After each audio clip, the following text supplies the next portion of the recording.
Bonjour à vous tous. C'est concernant les relations amoureuses. Pourquoi est-ce qu'une femme, une personne, je vais parler pour femme comme en tant que femme, parce que pourquoi est-ce qu'il faut faire? Il faut vraiment il faut attendre de guérir avant de se mettre dans une relation amoureuse, parce que lorsque quelqu'un est blessé suite à une relation amoureuse, cette personne-là, la blessure est là. Donc, si la personne n'attend pas d'être guérie de cette blessure, eh bien, la blessure va attirer des prédateurs. Vous comprenez? Même dans la nature, par exemple, quand un animal est blessé, le sang, juste le fait qu'il soit blessé, le sang attire d'autres attaques. Donc, quand un homme est blessé dans son âme par une relation amoureuse, ou quand une femme était blessée dans son âme à cause d'une relation amoureuse, ou ça peut aussi être une relation amicale qui a laissé ton âme vraiment dans un état là douloureuse. Ou est-ce que, par exemple, si on, comment exemple pour savoir si tu es blessé, disons que tu as un ami qui t'a fait vraiment mal, et puis t'as pas vraiment pu le pardonner, mais tu l'as pardonné, mais dès qu'on parle de lui, aïe, tu te sens pas bien.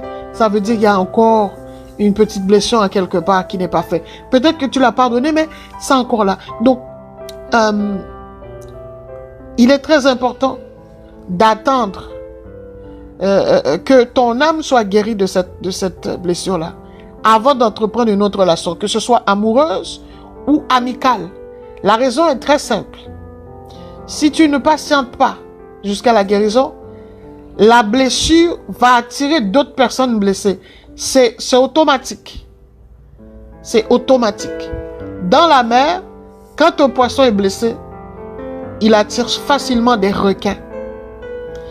Et dans la nature, quand les animaux ont faim, ceux qui sont faibles, eh bien, ils les attrapent très facilement. S'il y a un animal qui est blessé, alors là, celui-là, il est foutu. Il est fini. C'est très important. Faites attention. Vérifie ton cœur, examine-toi pour savoir si tu as des blessures.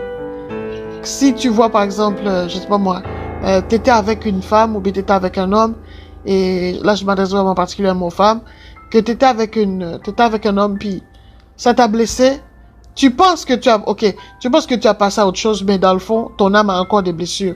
Comment savoir ça? Dès qu'on porte, pour savoir si quelque chose te fait mal, il faut appuyer dessus.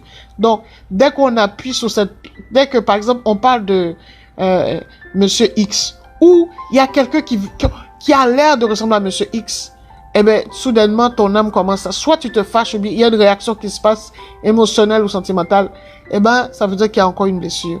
Maintenant, comment faire pour que tu sois guéri? Tu peux pas juste espérer guérir. Oh non, le temps va faire non, le temps ne fera rien du tout. C'est pas le temps qui arrange ça. Une blessure, ça se guérit. C'est comme si tu aurais dit, tu sais que tu es malade, puis tu restes chez toi, au lieu d'aller chez un médecin, tu dis non, le temps va guérir. Ben non, il faut aller te faire soigner. Donc, c'est important. Les médecins vont te donner les médicaments. Et c'est pas le temps qui va régler ça. Si tu as une infection à la dent, même si tu prends autant de Tylenol, eh ben ça va pas passer comme ça. Ça te prend un soin médical particulier pour que tu sois guéri. Father, je te dis merci pour cette parole. Alors, n'arrête pas avec cette histoire du temps va régler. Non, le temps ne règle rien. Quand on est blessé dans notre âme, le temps va pas régler. C'est plutôt le contraire. Le temps peut tellement transformer l'émotion négative qu'il y a en toi que ça peut devenir une maladie dans ton corps. Le temps ne peut pas guérir. Ça ne peut pas te régler. Mais l'Esprit de Dieu peut guérir.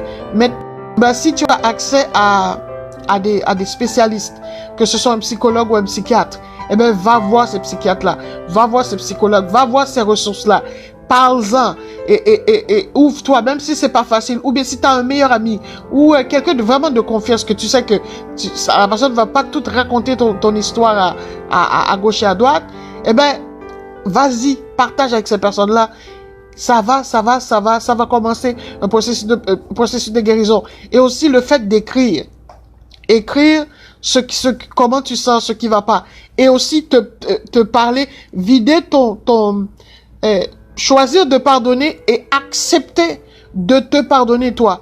Parce que très souvent, notre âme est blessée parce qu'on a fait confiance, on avait des attentes. Si tu n'avais pas d'attente de personne, si tu vois un étranger passer à l'extérieur, tu n'as pas beaucoup d'attente de l'étranger. Donc, qu'il fasse quelque chose de bien ou mal, tu es complète, ça t'est indifférent. Mais si c'est quelqu'un de ta famille, ou quelqu'un de proche, ou, je sais pas, un collègue de travail, que tu estimais, ton pasteur, je sais pas, ton médecin, ton avocat, etc., ou un ami de la famille de longue date, ces choses-là, ça affecte l'âme.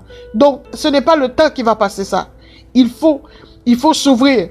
Et il faut accepter de se dire, ok, j'ai fait confiance, ma confiance a été bafouée, d'accord, maintenant je me pardonne, je pardonne à cette personne-là, et quand la blessure ou bien le souvenir veut revenir, eh bien, rappelle-toi que tu as pardonné et déclare que j'accepte de pardonner, j'accepte de me pardonner, j'accepte de relâcher cette personne-là, et j'accepte de guérir de cette blessure.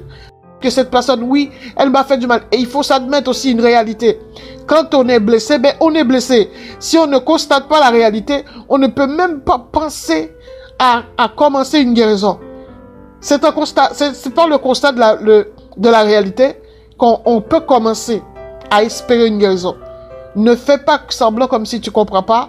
Ne fais pas semblant comme si tu n'avais rien entendu. Ça ne va pas te guérir.